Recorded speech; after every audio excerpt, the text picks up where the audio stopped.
Hi hello friends, എല്ലാ കൂട്ടുകാർക്കും നമ്മുടെ ഇന്നത്തെ അടിപൊളി എപ്പിസോഡിലേക്ക് തന്നെ സ്വാഗതം കേട്ടോ. അങ്ങനെ സരയുവിനോട് കിരണും കല്യാണിയും കൂടി സംസാരിക്കുന്ന ഭാഗത്തോടെയാണ് എപ്പിസോഡ് തുടങ്ങുന്നത്. കിരണും കല്യാണി പറയുന്നുണ്ട്, നിന്റെ അമ്മ ഒരു കാര്യം ഏൽപ്പിച്ചിട്ട് ഞങ്ങളെ പറഞ്ഞയച്ചത് എന്താ എന്ന് സരയു ചോദിക്കുമ്പോൾ, നിനക്ക് വലിയ പ്രായമൊന്നും ആയിട്ടില്ലല്ലോ സരയു, നിനക്കും നിന്റെ കുഞ്ഞിനും ഒരു തുണയൊക്കെ വേണ്ടേ, നല്ലൊരു ആലോചന വരുവാണെങ്കിൽ നിന്റെ വിവാഹം നടത്തണമെന്ന് ആന്റിയുടെ ആഗ്രഹം എന്ന് കിരൺ പറയുമ്പോൾ സരുവിന്റെ മുഖം മാറും കേട്ടോ. അപ്പൊ കല്യാണി ചോദിക്കണ്ടേ, സരുവിന്റെ മുഖം അത് പറഞ്ഞപ്പോ തന്നെ മാറിയല്ലോ. അറിയാം സരു, മനോഹർ എന്ന് പറഞ്ഞ ആള് നിന്റെ ജീവിതത്തിൽ എത്രമാത്രം വേദന തന്നിട്ടുണ്ടെന്ന് ഞങ്ങൾക്ക് നന്നായിട്ട് അറിയാം. പക്ഷെ എല്ലാവരും മനോഹറിനെ പോലെ ആയിരിക്കില്ല. നിന്റെ മോളിപ്പോ കുഞ്ഞാണ്, നിനക്കും ഒരു ജീവിതം വേണം, നല്ലൊരു ബന്ധം വരുവാണെങ്കിൽ സമ്മതിച്ചൂടെ എന്ന് ചോദിക്കുമ്പോൾ സരു പറയുന്നുണ്ട്, എനിക്കൊരു വിവാഹം വേണ്ട, എന്റെ കുഞ്ഞിന് ഒരു രണ്ടാം അച്ഛനും വേണ്ട, എന്റെ കുഞ്ഞിന് ഞാൻ നോക്കിക്കോളാം. നിങ്ങളിപ്പോ എനിക്ക് നല്ലൊരു ജോലി തന്നിട്ടില്ലേ, ഈ സാലറി വെച്ചിട്ട് ഞാൻ എന്റെ കുഞ്ഞിനും എന്റെ അമ്മമാർക്കും നല്ലൊരു വീട് പണിയും, ആ വീട്ടിൽ എന്റെ അമ്മമാരെയും കുഞ്ഞിനെ ഞാൻ നിർത്തും. എനിക്കറിയാം ഞാൻ നോക്കിയില്ലെങ്കിലും എന്റെ കുഞ്ഞിനെ നോക്കാൻ ഒരുപാട് പേരിപ്പോ ഉണ്ടെന്ന്. പക്ഷേ നിങ്ങൾ പറഞ്ഞ പോലെ ആ ഒരു ആഗ്രഹം എന്റെ മനസ്സിലുണ്ട്. ഇപ്പോ എനിക്ക് എന്റെ കുഞ്ഞിനെയും അമ്മമാരെയൊക്കെ നോക്കണം. പിന്നെ വിവാഹം, അതിനോട് തന്നെ ഞാൻ വെറുത്തുപോയി. ഇനി ഒരു വിവാഹം എന്റെ ജീവിതത്തിൽ ഉണ്ടാവില്ല എന്ന് പറയുമ്പോൾ കിരൺ പറയുന്നുണ്ട്, അങ്ങനെയൊക്കെ പറയണോ സരിയോ, നല്ലൊരു പങ്കാളി വരുവാണെങ്കിൽ അയാളെ കൂട്ടല്ലേ വേണ്ടതെന്ന് ചോദിക്കുമ്പോൾ, വേണ്ട കിരൺ, ഇപ്പോഴത്തെ കാലത്ത് പെമ്പിള്ളയുടെ സ്വഭാവം അറിയാലോ, അവർ വിവാഹമേ വേണ്ടെന്ന് പറഞ്ഞിരിക്കുകയാണ്. അതിനൊക്കെ കാരണം ഇതൊക്കെ തന്നെയാണ്. എന്തായാലും എനിക്കൊരു അനുഭവം ഉണ്ടായി. ഇനിയിപ്പോ എനിക്കൊരു ആണിന്റെ തണലും ആവശ്യമില്ല കിരൺ, ഇതൊക്കെ തന്നെ മതി. എന്നെ സ്നേഹിക്കണം, എന്റെ മോളെ സ്നേഹിക്കണം, അമ്മമാരെ സ്നേഹിക്കണം, ഒത്തിരി പേരുണ്ട്. നിങ്ങളുടെയൊക്കെ തണൽ അങ്ങനെ ജീവിച്ചാൽ മതി. പ്ലീസ് ഈ വിവാഹത്തിന്റെ കാര്യം എന്നോട് ഇനി പറയണ്ട എന്ന് പറയാണ്. കല്യാണി പറയണ്ടേ, കിരണേട്ട വാ നമുക്ക് പോകാം, അവൾ വർക്ക് ചെയ്യട്ടെ, അവളുടെ മനസ്സ് ആകെ അസ്വസ്ഥമായിരിക്കുകയാണ് എന്ന് പറഞ്ഞിട്ട് കിണ്ണയും കൂട്ടിക്കൊണ്ട് കല്യാണി അപ്പുറത്തേക്ക് പോവാട്ടോ. സരിയും അങ്ങനെ ചെയ്തിട്ട് പിന്നെ വർക്ക് ചെയ്തുകൊണ്ടിരിക്കുകയാണ്. പിന്നീട് കാണിക്കുന്നത് ഗംഗപ്രസാദിനെയാണ്. ഗംഗപ്രസാദും വിക്രവും പിന്നെ ജയിലിലെ വേറൊരു ജയിൽ പുള്ളി കൂടി ഇങ്ങനെ സംസാരിച്ചുകൊണ്ടിരിക്കുന്ന സമയത്താണ് ഗംഗപ്രസാദ് ആ കാഴ്ച കാണുന്നത്. മനോഹർ എവിടെയോ എന്തൊക്കെയോ ആലോചിച്ചിട്ട് ഇങ്ങനെ ഇരിക്കാട്ടോ, പരിസരം മറന്ന് ഇങ്ങനെ ആലോചിച്ചുകൊണ്ടിരിക്കുകയാണ്. അത് രാഹുൽ കാണുന്നുണ്ട്. രാഹുൽ ഇങ്ങനെ പണി ചെയ്തുകൊണ്ടിരിക്കുകയായിരിക്കും. അപ്പൊ ഒരു കയ്യിലൊരു സ്റ്റീലിന്റെ ബക്കറ്റ് ഉണ്ട് കേട്ടോ. ആ ബക്കറ്റ് എടുത്തിട്ട് വെള്ളം എന്തോ കോരിക്കൊണ്ടിരിക്കുകയായിരിക്കും. ആ സമയത്താണ് മനോഹർ ഇങ്ങനെ എന്തൊക്കെയോ ആലോചിച്ചുകൊണ്ടിരിക്കണ കാണുന്നത്. അത് കാണുന്നതും വേഗം തന്നെ രാഹുൽ ആ ബക്കറ്റ് എടുത്തോണ്ട് മനോഹറിന്റെ അടുത്തേക്ക് പോവാണ്. മനോഹർ തിരിഞ്ഞിരിക്കുകയാണല്ലോ. അങ്ങനെ മനോഹറിന്റെ പുറകെ പോയിട്ട് തല അടിച്ചു പൊട്ടിക്കാനാണ് രാഹുൽ അടുത്തേക്ക് പോകുന്നത് കേട്ടോ. അത് നമ്മുടെ ഗംഗപ്രസാദ് കാണുന്നുണ്ട്. ഗംഗപ്രസാദ് അപ്പോഴേക്കും എന്ന് പറഞ്ഞിട്ട് വേഗം അവരുടെ അടുത്തേക്ക് ഇങ്ങനെ ഓടി പോവുകയാണ്. രാഹുൽ കൈ ഇങ്ങനെ പൊക്കി മനോഹറിന്റെ തലക്കിട്ട് ഇങ്ങനെ അടിക്കാൻ വേണ്ടി ബക്കറ്റ് ഇങ്ങനെ ഇതാക്കുമ്പോഴേക്കും ഗംഗപ്രസാദ് മനോഹറിനെ തള്ളി മാറ്റുവാണ്. ആ സമയത്ത് ഗംഗയുടെ തലയുടെ പുറകിലായിട്ട് ആ ബക്കറ്റിന്റെ പുറകിലെ ആ ഭാഗം ഗംഗപ്രസാദിന്റെ തലയിലാട്ടോ കൊള്ളുന്നത്. ഗംഗപ്രസാദ് അപ്പൊ തന്നെ തല കറങ്ങി അങ്ങോട്ട് വീഴുവാണ്. പെട്ടെന്ന് തന്നെ ബോധം വരുന്നുണ്ട് കേട്ടോ ഗംഗപ്രസാദിന്. എന്നിട്ട് ഇത് തന്നെ പറ്റിയ അവസരം എന്ന് പറഞ്ഞിട്ട് പിന്നെയും ബോധമില്ലാത്ത പോലെ കിടക്കണം. അപ്പൊ എല്ലാരും കൂടി ഓടി വന്നിട്ട് ഗംഗപ്രസാദിനെ പൊക്കിയെടുക്കാണ്. പോലീസുകാരും വാർഡനൊക്കെ വരുന്നുണ്ട്. അപ്പൊ തന്നെ ആംബുലൻസ് വിളിച്ച് ഗംഗപ്രസാദിനെ അതിലേക്ക് കയറ്റുവാട്ടോ. അപ്പൊ രാഹുലിനോട് വേറൊരാള് ഒരു ജയിൽ പുള്ളി ചോദിക്കുന്നുണ്ട്, എന്തിനാണോ അയാളുടെ തല തല്ലി പൊട്ടിച്ചത് എന്ന് ചോദിക്കുമ്പോഴേക്കും രാഹുൽ പറഞ്ഞു, അതിനെ ഞാൻ തല തല്ലി പൊട്ടിച്ചെന്നല്ലോ, അവനെതിനെ ഇടയ്ക്ക് കയറി വന്നത്, ഞാൻ അവന്റെ തലയല്ല പൊട്ടിക്കാൻ നിന്നത്, ഇവനെതിനെ ഇടയ്ക്ക് കയറി വന്നത്, അതുകൊണ്ടല്ല അങ്ങനെ സംഭവിച്ചത് എന്ന് പറഞ്ഞിട്ട് രാഹുലും അകത്തേക്ക് കയറി പോവാണ്. അങ്ങനെ ഗംഗപ്രസാദിനെ പോലീസുകാരെല്ലാരും കൂടി ചേർന്നിട്ട് ഹോസ്പിറ്റലിലേക്ക് കൊണ്ടുപോകാട്ടോ. ഹോസ്പിറ്റലിൽ കൊണ്ടുപോയി കഴിയുമ്പോഴേക്കും അപ്പൊ തന്നെ വേഗം തന്നെ ഓപ്പറേഷൻ തിയേറ്ററിലേക്ക് കയറ്റുന്നുണ്ട്. അപ്പൊ പോലീസുകാരൻ വാർഡനോട് പറയുന്നുണ്ട്, എടോ നന്നായിട്ട് സൂക്ഷിക്കണം, അവന്റെ 2-3 പോലീസുകാരെ മുമ്പിൽ വെക്കണം, അവന്റെ സ്വഭാവം അറിയാലോ, ചെറിയൊരു അവസരം കിട്ടിയാൽ ജയിലിൽ ചാടും, അങ്ങനെയാണ്. ജയിലിന്റെ കമ്പികളൊക്കെ തുരുമ്പ് പിടിപ്പിക്കാൻ വേണ്ടി ഓരോ കാര്യങ്ങൾ ചെയ്തുകൊണ്ടിരിക്കുകയായിരുന്നു. അതിനിടക്ക ഇത് സംഭവിച്ചത്. ഇനി ഇതും അവന്റെ അടവാണെന്ന് അറിയില്ലല്ലോ. എന്തായാലും തലക്ക് നല്ല മുറിവുണ്ട്, താനും 2-3 പോലീസുകാരും കൂടി ഇവിടെ നിർത്തണം, അവർ ഒരു കാരണവശാലും ഇവിടുന്ന് പുറത്തു കടക്കരുത്, കേട്ടല്ലോ എന്ന് പറഞ്ഞിട്ട് അവിടെ നിന്ന് സൂപ്രണ്ട് പോവാണ്. അങ്ങനെ പോലീസുകാരവിടെ കാവലിങ്ങനെ നിൽക്കുവാട്ടോ. അതേസമയം കല്യാണിയും കാർത്തികയും കാദംബരിയും ലക്ഷ്മി അമ്മയും കൂടി ഒരു ജ്വല്ലറി പോയിരിക്കുകയാണ് ഗോൾഡ് എടുക്കാനായിട്ട്.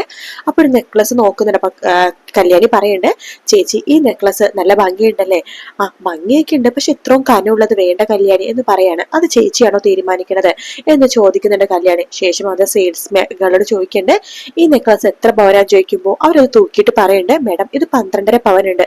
അപ്പോഴേക്കും ലക്ഷ്മി അമ്മ പറയണ്ട, അയ്യോ 12 പവനോ, അത്രയൊന്നും വേണ്ട മോളെ, എൻഗേജ്മെന്റ് അല്ലേ, നിസ്സാരമായിട്ടുള്ള എന്തെങ്കിലും ഒരു ആഭരണം മതി എന്ന് പറയാണ്. അയ്യോ ലക്ഷ്മി അമ്മ, ഇതൊക്കെ ഞങ്ങളുടെ സ്പോൺസർഷിപ്പാ, ഞാനും കിരണേട്ടനാ ഇതിനെ പൈസ കൊടുക്കുന്നത്, അതൊന്നും വേണ്ട, അതൊക്കെ വേണം, ഇത് മാത്രല്ല കല്യാണത്തിന് ഞങ്ങളുടെ വകയാ ഗോൾഡൊക്കെ, എന്തായാലും ഈ മാല ചേച്ചിക്ക് ഇഷ്ടപ്പെട്ടോ, ഇഷ്ടപ്പെട്ടു, എങ്കിലും ഇതെടുക്കാം, ഇനി മോതിരം നോക്കാം എന്ന് പറയാണ്. അങ്ങനെ നമ്മുടെ കാർത്തികനെ മോതിരം നോക്കുന്നുണ്ട്. കല്യാണി ഇങ്ങനെ മോതിരം ഇങ്ങനെ അതൊക്കെ നോക്കിക്കൊണ്ടിരിക്കുന്ന സമയത്ത് കാദംബരി ഒരു മോതിരം ഇട്ട് കയ്യിലേക്ക് ഇട്ട് ഇങ്ങനെ നോക്കുവാട്ടോ കാദംബരിയുടെ. അപ്പൊ കല്യാണി പറയണ്ട്, ചേച്ചിക്ക് എന്തിനും വേണമെങ്കിൽ എടുത്തോട്ടോ. കിരണേട്ടൻ പ്രത്യേകം പറഞ്ഞിട്ടുണ്ട് ചേച്ചിക്ക് എന്തിനും വേണമെങ്കിൽ മേടിച്ചു കൊടുക്കണമെന്ന്. അയ്യോ വേണ്ട കല്യാണി, നിങ്ങൾ തന്നെ സാലറി തന്നെ ഞങ്ങൾ സന്തോഷമായിട്ട് ജീവിക്കേണ്ടത്. ഇനി അതിൽ കൂടുതലൊന്നും വേണ്ട. എന്നോട് യതിയേട്ടൻ പ്രത്യേകം പറഞ്ഞിരിക്കുക ജ്വല്ലറി പോണതൊക്കെ കൊള്ളാം, കല്യാണിന് ഒരു സാധനം പറഞ്ഞ് മേടിപ്പിക്കരുതെന്ന്.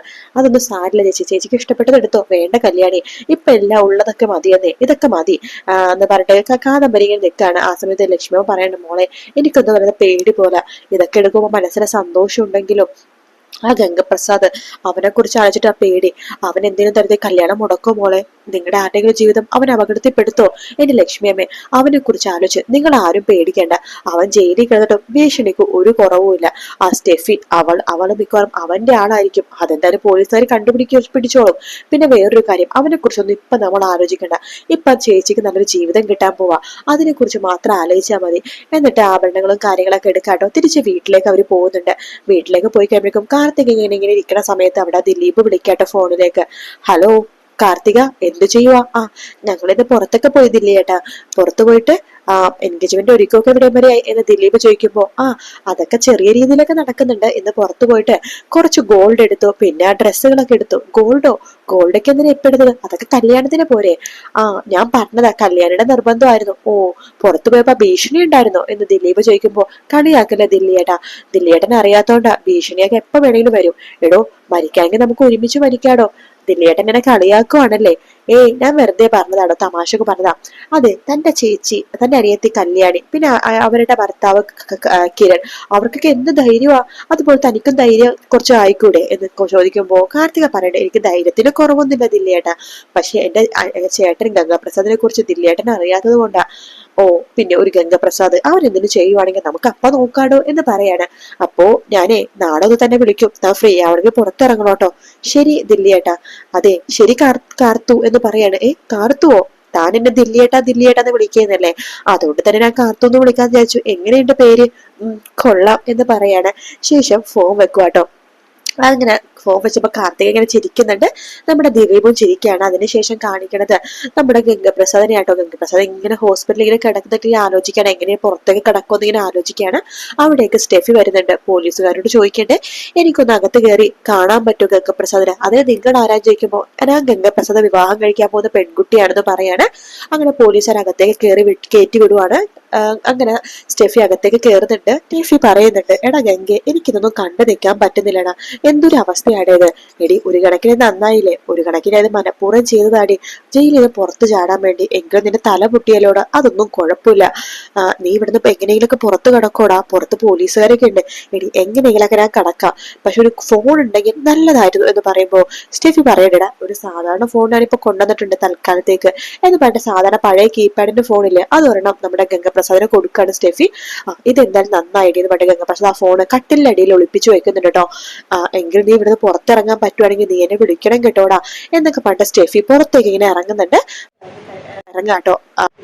കിരണിനെയും കല്യാണിനെയാണ് അവര് ചന്ദ്രസേനന്റെ അടുത്തേക്ക് രൂപയും പറയുന്നുണ്ട്. ഗംഗാപ്രസാദ് എന്തായാലും ഹോസ്പിറ്റലിലാണ്, നല്ല ആഴത്തിലുള്ള മുറിവാണ്, ഓപ്പറേഷൻ ആയിരിക്കും. എന്തായാലും അവന്റെ അടുത്ത് പോലീസുകാരുണ്ടല്ലോ അല്ലെ, അതൊക്കെ ഉണ്ട്. ഇനി ഇത് അവൻ വിഷയം എന്ന് പറയുമ്പോഴേക്കും തലേ നല്ലൊരു മുറിവുണ്ടല്ലോ, അങ്ങനെ ഒന്ന് ചത്തൊടിഞ്ഞാ മതിയായിരുന്നു എന്ന് രൂപ പറയാണ്. ഇനി ഇതെന്റെ ഏട്ടെന്ന് പറഞ്ഞ ബകാസുരൻ, അവൻ മനോഹരൻ അടിക്കാൻ വെച്ച അടിയാണല്ലോ ആ ഗംഗപ്രസാദ് തലക കൊണ്ടത്. ആ ജയിലിൽ കിടക്കുന്നവന്മാരൊക്കെ അങ്ങനെ തല്ലി തീർന്നാ മതിയായിരുന്നു, അങ്ങനെയാണെങ്കിൽ നമുക്ക് സമാധാനം ഉണ്ടല്ലോ എന്ന് നമ്മുടെ രൂപ പറയാട്ടോ. അപ്പൊ കിരണവും കല്യാണി പറയണ്ടേ, ഞങ്ങളേതായാലും ഹോസ്പിറ്റലിൽ വരെ പോവാ. അതെന്തിനാ നിങ്ങൾ ഹോസ്പിറ്റലിൽ പോണത് എന്ന് രൂപ ചോദിക്കുമ്പോ, അവിടെ നിന്ന് പോയിട്ട് അവനെ കാണണമേ, അവിടെ ആ സ്റ്റെഫി വന്നിട്ടുണ്ടോന്നും അറിയണം എന്നൊക്കെ പറഞ്ഞിട്ട് കിരണവും കല്യാണിയും കൂടി അവിടെ നിന്ന് ഇറങ്ങുവാണ്. അതേസമയം സ്റ്റെഫി അവിടെ നിന്ന് ഇറങ്ങുന്ന സമയത്താണ് കിരണവും കല്യാണിയും അങ്ങോട്ട് വരുന്നുട്ടോ. അപ്പൊ സ്റ്റെഫി ഇവരെ കാണുന്നുണ്ട്. സ്റ്റെഫി വേഗം തന്നെ അവിടെ നിന്ന് മാറി നിൽക്കുവാണ്. ഞാൻ വരുന്നുണ്ടോന്ന് അറിയാൻ വേണ്ടിയായിരിക്കും രണ്ടും കൂടി വരുന്നത് എന്നൊക്കെ പറഞ്ഞ് സ്റ്റെഫി അവിടെ നിന്ന് മാറി നിൽക്കുന്നുണ്ട്. അങ്ങനെ കിരണവും കല്യാണും കൂടി അകത്തേക്ക് കയറാൻ വേണ്ടി പോകുമ്പോൾ അവിടെ പോലീസുകാരോട് പറയുന്നുണ്ട്, ഞങ്ങൾക്കൊന്ന് അകത്ത് കയറണമായിരുന്നു. അകത്ത് പറ്റില്ല, ഇപ്പൊ തന്നെ ഒരുത്തി വന്ന് കയറി പോയേ ഉള്ളൂ. ഒരുത്തിയോ? അത് ആരാന്ന് ചോദിക്കുമ്പോ അറിയില്ല, അവന് കെട്ടാമോടെ പെണ്ണെന്നൊക്കെയാ പറഞ്ഞത്, അതൊക്കെ ചോദിക്കണ്ടേടോ എന്ന് കിരൺ ദേഷ്യത്തിൽ ആ പോലീസുകാരോട് ചോദിക്കാണ്. ശേഷം അകത്തേക്ക് കയറുന്നുണ്ട്. അകത്തേക്ക് കയറിയ കിരണവും കല്യാണി ഗംഗപ്രസാദോട് ചോദിക്കുന്നുണ്ട്, ഞങ്ങളെ മനസ്സിലായോ? നിങ്ങളെ മറക്കാൻ പറ്റുമോ? ഇപ്പൊ ഒന്നിനും വയ്യ, ഞാൻ പഴയ സ്വഭാവം ഒക്കെ മാറി, ഇപ്പൊ ഒന്നിനും വയ്യ കിരണേ എന്ന് പറയാണ്. അയ്യോടാ, നിന്നെ ഇങ്ങനെ പറയുമ്പോഴാ സൂക്ഷിക്കേണ്ടത് എന്നിങ്ങനെ പറയണം. അങ്ങനെ അവർ പരസ്പരം മുഖത്തോട് മുഖം നോക്കി നിൽക്കുന്ന ഭാഗത്തോടെയായിട്ട് ഇന്നത്തെ എപ്പിസോഡ് തീരുന്നത്. വീഡിയോ ഇഷ്ടപ്പെട്ടാൽ ലൈക്ക് ചെയ്യുക, സബ്സ്ക്രൈബ് ചെയ്യുക, കമന്റ് ചെയ്യുക. മറ്റൊരു വീഡിയോ കാണാം. Take care, bye bye.